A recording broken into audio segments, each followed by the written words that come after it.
What's up, Manna Church? Good morning and welcome to Morning Manna. I'm Chris. I'm the lead pastor of Manna Church here in Fayetteville, Fort Bragg, North Carolina. We've talked this week about the benefits of listening. Now, why a series on listening? We use our ears all the time, and there seems to be an endless stream of content coming to our ears: news, music, podcasts, books, audiobooks, kids making racket, etc., etc., etc. But here's the thing: are we listening?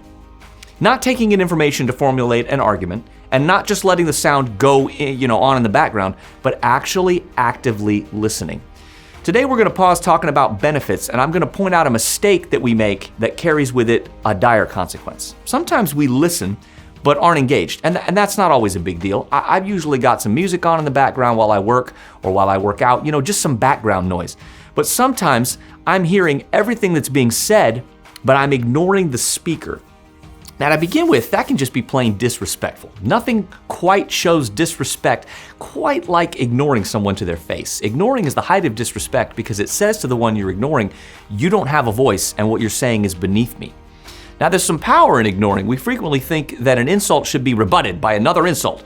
But the most powerful thing to do, can't even say it's so powerful, the most powerful thing to do is to ignore. Proverbs 10:17 has a warning about not listening and ignoring. Whoever listens to discipline shows the way to life, but whoever ignores correction leads others astray. Whoa, leads others astray.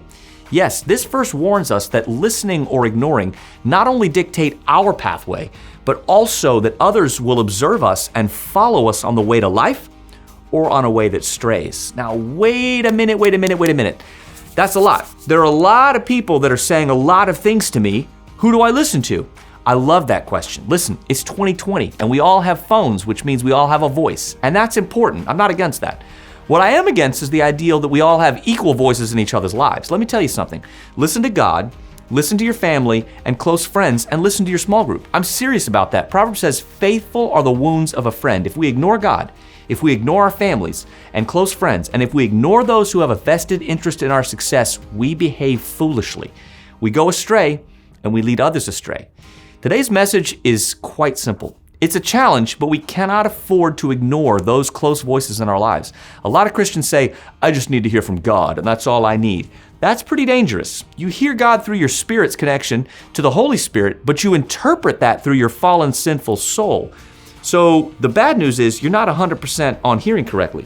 So you better not ignore the voices of those in your life who care about you. The Lord gave you those people to help you hear His voice. Listen, church, I love you. How can you actively listen and resist ignoring today? Drop me an email to let me know how this has worked in your life or any questions you might have. Contact@manna.church. I'll see you right back here tomorrow.